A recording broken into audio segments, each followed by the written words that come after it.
Hello everyone, welcome back to my channel, and today we're going to be taking a look at the Nerf Elite 2.0 Double Punch. This blaster came out in 2023 as part of the Nerf Elite 2.0 line, and I purchased this blaster at Walmart for $34.88 USD. It includes 50 Nerf Elite darts and two 10-round magazines. This blaster is motorized and has an alternating barrel gimmick, which we'll see when we get out of the box. Other information about the blaster: it has 10 dart storage right underneath the rail. Yes, this blaster has a rail that they don't mention anywhere on the box. Requires 4 AA batteries and is ages 8+. Also plastic-free packaging. Alright, let's get this thing out of the box.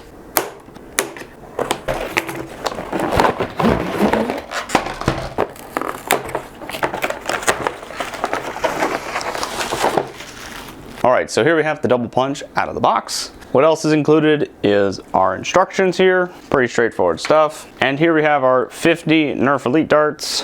They come packaged in 3 of these little paper packets here. I have one open here to get a better look at these darts. So you get 25 orange and 25 blue.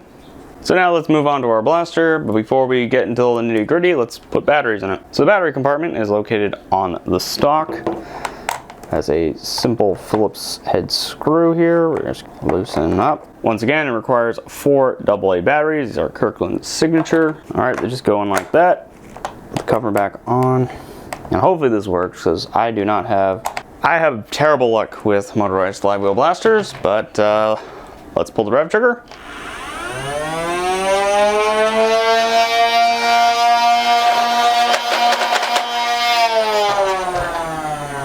Seems to work.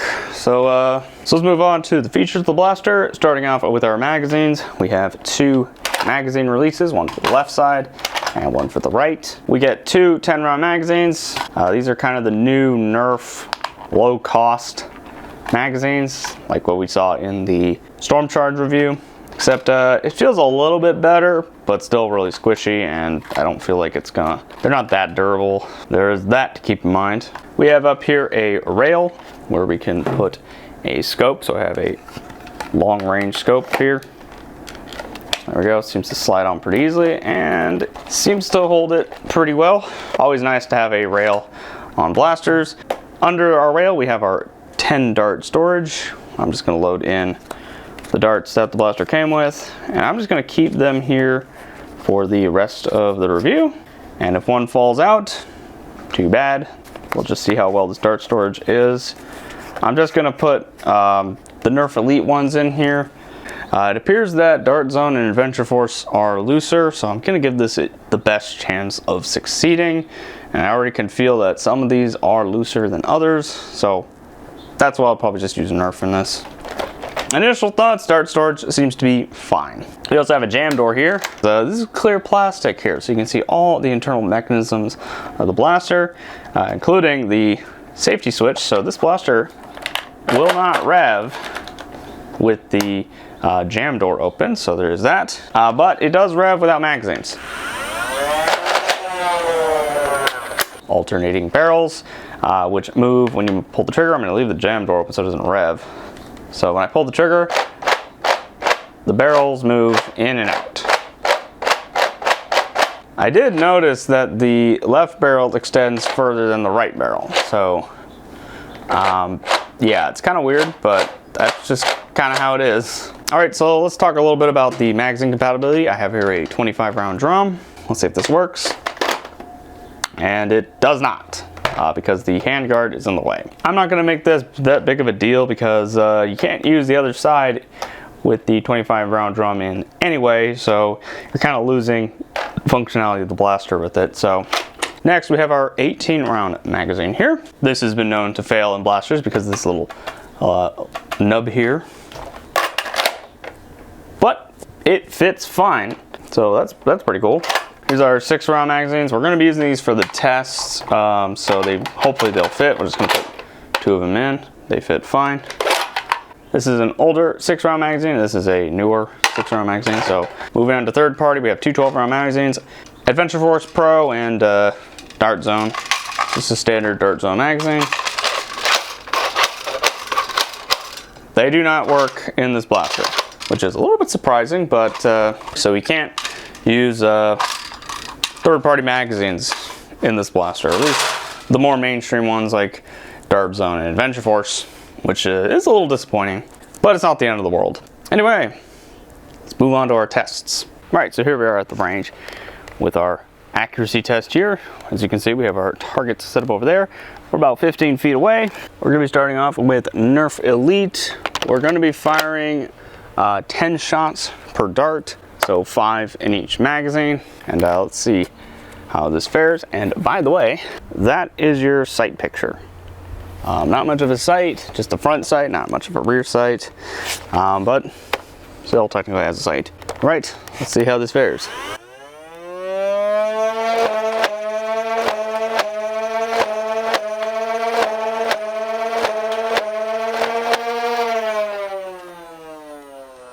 Those are kind of floating all over the place. We didn't hit much, and I was also kind of in shock by the fact that when you fire it, the first shot is well, the ones that are controlled by the trigger are the left side, and the ones controlled by just springing back are the right side. Just use a little green thing here. So yeah, I'm just a little bit in shock that that's how it works. All right, I'm not gonna bother setting up those targets. We're just gonna move on to the next dart, which is Adventure Force. Let's see how this fares in a flywheel blaster, which from my experience, they don't really work too well, especially in the Nerf brand ones. All right, fire.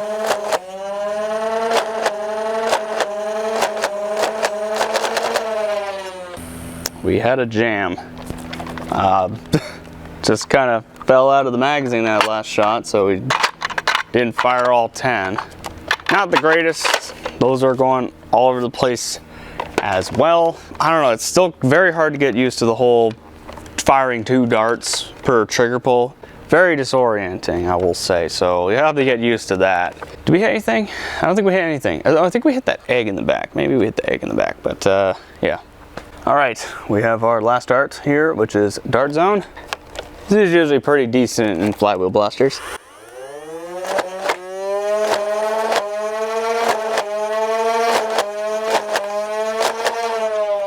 I hit that can in the middle so many times and it didn't want to go down, but as you can see, we actually hit quite a bit more things with that. What can I say? Like there's a reason Dart Zone is like my favorite dart, because it works so well. Like, I don't know, I was hitting the targets. Maybe it's practice. Maybe it's because I got some practice in with the other two, but it's a lot more accurate. I seemed to use it a lot better. Didn't have any jams. Actually flew straight out of the barrel. So, all right, so here we are back inside. So I'm only gonna be doing the accuracy test because it is really hot outside. It's like over 100 degrees outside. I don't really feel like I wanna do the range test. I'm gonna be cooking outside if I do that. It's not gonna be a good time. I'm also not gonna be doing a speed test either for sake of time and length of the video. But if you do want to see a speed test and range test on this blaster, comment down below. Maybe I'll do a performance review on it at some point. So moving on to my thoughts on the double punch. What do I like about it? What do I not like about it? We'll start off with something I like about it. It's definitely its aesthetics. It has this really cool sci-fi heavy battle rifle look to it. You know, very blocky, really chunky. It's just overall cool. I like the colors, the blue and green with the orange accents, even the white tubes add to it. But the one thing I think is really cool about it is the clear body here, where you can see all the mechanisms, all the mechanics, all that cool touch they put on this blaster. It's really nice. Another thing I like about this blaster is its ergonomics. It has this nice place up front for you to hold. Balances quite well. Grip in the back also is quite comfortable. The rev trigger is nice and clicky, though the main trigger is a little bit heavy. It's heavier than normal flywheel blasters, probably because of the moving barrels and the spring used to push the darts on the right side through the flywheels. In my opinion, not the best, but its magazine releases are quite nice. They're very easily accessible, and kind of a smooth magazine releases. I do like them. The stock, at least for me, holding it against my shoulder, my eyes line up perfectly with the front sight here. It is a little bit of a heavy, front heavy blaster. You're probably not going to be using this blaster one-handed, so something I'm actually more surprised about is the dart storage up here. It actually held all the darts pretty well throughout the review.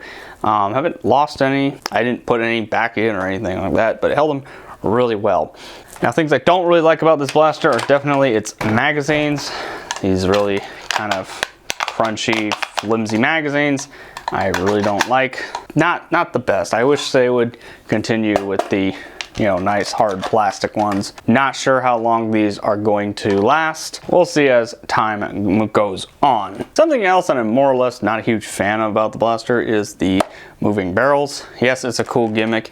Yes, it adds to the uniqueness of the blaster, but it does make the trigger a little bit more heavy, and it's also really loud when it moves around. Even when this thing's fully revved, you can hear it. I mean, that's just my opinion. This is more of a nitpick, if anything. It doesn't ruin the blaster for me. Something I'm not really a fan of is the double firing system. Pull the trigger, fires from the left, let it go, fires from the right. Something about that is just so disorienting and kind of feels wrong to release the trigger to fire. It's just kind of weird. And like if you're trying to just shoot one dart, you're gonna have to shoot two anyway. It's a little disorienting at first, but you could get used to it. Kind of like the same thing with the barrels. I'm not a fan of it, but it does add to the uniqueness of this blaster. But other than that, the blaster is fairly reliable. Haven't had a jam in it. I just had a dart just float around in there, but that was about it. That was just from the magazine, if anything. But when it comes to firing darts, it doesn't seem to like Nerf that much, and definitely doesn't like Adventure Force. Dart Zone worked fine, so, but those are just from my tests.